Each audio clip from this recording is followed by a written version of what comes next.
నమస్తే అండి, నేను రజా. నెక్స్ట్ ఎలక్షన్స్ లో పిఠాపురం నుంచి వర్మ పోటీ చేయబోతా ఉన్నాడా? మరి పవన్ కళ్యాణ్ గారి పరిస్థితి ఏంటి? ఎందుకంటే వర్మ గారు తగ్గట్లేదు ఎక్కడ కూడా. ఆయన రేంజ్ చూపించుకుంటా ఉన్నారు. నేను ఏదో సీఎం రిలీఫ్ ఫండ్ కి సంబంధించి ఏదో కూడా ఇచ్చారంట, ఒక 10 లక్షల రూపాయల చెక్కును కూడా. కొంతమంది అడుగుతా ఉన్నారు, ఏంటి ఈ నియోజకవర్గంలో ఎమ్మెల్యే ఉంది పవన్ కళ్యాణ్ గారు, గెలిచింది జనసేన పార్టీ, మరి వర్మ గారు ఇవ్వడం ఏంటని చెప్పేసి ఇంకొంతమంది. సో ఇలాంటి నేపథ్యంలోనే పిఠాపురంలో నెక్స్ట్ ఎలక్షన్స్ లో పవన్ కళ్యాణ్ గారు కాకుండా వర్మ గారు పోటీ చేయబోతున్నారని చెప్పేసి తిప్పుతా ఉన్నారు. అసలు నిజాలు ఏంటి? వర్మ గారు పోటీ చేసేదానికి అసలు అవకాశం ఎక్కడైనా కనిపిస్తా ఉందా? ఎక్కడైనా అలాంటి పాళ్ళు ఏమైనా కనిపిస్తా ఉన్నాయి అంటే నాకైతే ఎక్కడ కనిపించట్లేదు. బట్ ఒకటైతే ఉంది, జనసేన టీడీపీ పొత్తులోకి వెళ్తే మాత్రం వర్మ గారికి ఛాన్సే లేదు. కానీ వర్మ గారు వైసీపీలోకి వెళ్తే మాత్రం ఆయనే పోటీదారుడు. పవన్ కళ్యాణ్ గారి మీద నిలబడడానికి అవకాశాలు ఈయనకే ఎక్కువగా ఉన్నాయి. అది సంగతి. అంతకుమించి అయితే పవన్ కళ్యాణ్ గారి మీద టీడీపీ పార్టీలో ఉండేనో వెళ్ళి రెబల్గా ఉండి పోటీ చేయడమో నడవనటువంటి పరిస్థితి. కానీ ఏంటంటే వర్మ గారు స్ట్రాటజీ ఏముందో తెలియట్లేదు. కానీ క్లియర్గా అయితే అర్థమవుతుంది, నేను పిఠాపురంలోనే ఉంటాను. పవన్ కళ్యాణ్ గారు ఒక పార్టీ అధ్యక్షుడైనప్పటికీ, రాష్ట్ర రాజకీయాలు కీలక రోల్ ప్లే చేస్తున్నప్పటికీ కూడా నేను ఉండాల్సిందే, నేను ఇదే నియోజకవర్గం నుంచి ఉంటాను అని చెప్పేసి ఆయన అయితే ఇండికేషన్స్ పంపిస్తాము. అది సంగతి. మొత్తానికి అయితే ఒకటి, బీజేపీకి వెళ్ళినా టీడీపీలో ఉన్న వర్మ గారు పోటీ చేయడానికి అవకాశం అయితే కనిపిస్తుంది. కానీ ఆయన వైసీపీలోకి వెళ్తే, వైసీపీలో ఇప్పుడు ఉన్నటువంటి వంగా గీత గారు ఎవరైతే ఉన్నారో ఆమె పెద్ద యాక్టివ్గా ఎక్కడ కూడా కనిపించట్లేదు. అలాగే ఇదే వైసీపీ పార్టీలోంచి జనసేనలోకి మాజీ ఎమ్మెల్యే, పిఠాపురం మాజీ ఎమ్మెల్యే పెండెం దొరబాబు జనసేనలోకి వచ్చేస్తారు. కానీ వైసీపీలోకి వెళ్ళడానికి ఛాన్స్ లేదు. వంగా గీతకి అక్కడ అనుకున్నంత స్థాయిలో బేస్ లేదు. ఎంతో కాస్తో కోస్తో కమ్యూనిటీ బేస్ కావచ్చు, అదేవిధంగా స్థానికంగా అనే ఒక పేరును సంపాదించుకున్నటువంటి వర్మ కొంతమేర ఆస్కారం అయితే కనిపిస్తా ఉంది. సో దీంతో నెక్స్ట్ ఎలక్షన్స్ టైంలోకైనా ఈయన వైసీపీలోకి వెళ్ళిపోయి పవన్ కళ్యాణ్ కి ఎగెనెస్ట్ గా, టీడీపీ పార్టీకి ఎగెనెస్ట్ గా పోటీ చేసిన ఆశ్చర్యపడాల్సిన అవసరమే లేదనేది విశ్లేషకుల యొక్క మాట. ఒకవేళ ఇదే జరిగితే మరి పవన్ కళ్యాణ్ గారు గెలుస్తారు.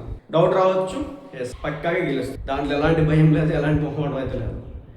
మంచి మార్జిన్తో మళ్ళీ గెలుస్తాడు పవన్ కళ్యాణ్. ఒకవేళ ఎవరికి వాళ్ళు విడిపోయి టీడీపీ అభ్యర్థిని, వైసీపీ అభ్యర్థిని, జనసేన అభ్యర్థి ఇలా ముగ్గురుగా పోటీ చేస్తే ఏమైనా ఏది గాజువాక్లో భీమవరం ఎలా జరిగిందో ఆ మాదిరి జరగవచ్చేమో. కానీ పొత్తులో వెళ్తే మాత్రం పవన్ కళ్యాణ్ గారి గెలుపుకి ఎక్కడా కూడా అడ్డంకి అయితే లేదు. వర్మ గారు ఎన్ని రాజకీయ ఎత్తులు పై ఎత్తులు వేసినా సరే పవన్ కళ్యాణ్ గారి దాటిని తట్టుకొని ఆయన రావడం చాలా కష్టం. సో ఇదనమాట. మొత్తానికైతే వర్మ గారు అయితే తనని తాను చూపించుకునే ప్రయత్నం చేస్తూ ఉన్నాడు. ఇది పవన్ కళ్యాణ్ మరొకరి నియోజకవర్గం ఆయనకు లెక్కలేదు. ఇది నా నియోజకవర్గం, నా పేరు ప్రజల్లో ఉండాలి, నా గురించి ప్రజలు మాట్లాడుకోవాలి. సో దానికోసం నేను ప్రతినిత్యం ఏదో ఒకటి చేస్తానే ఉంటాను అనేది అయితే ఆయన పంపించాలనుకుంటున్నటువంటి సిగ్నల్. అది వెళ్తుంది కూడా. ఏ నియోజకవర్గంలో జరిగినటువంటి గొడవలన్నీ కూడా పిఠాపురం నియోజకవర్గంలో జరుగుతూ ఉన్నాయి. ఆయన అంటా ఉన్నాడు, వైసీపీ నుంచి వచ్చినటువంటి జనసేనలో చేరినటువంటి వాళ్ళతోనే మాకు ఇబ్బంది, ఇక్కడ ఉన్నటువంటి జనసేన వాళ్ళతో కాదని.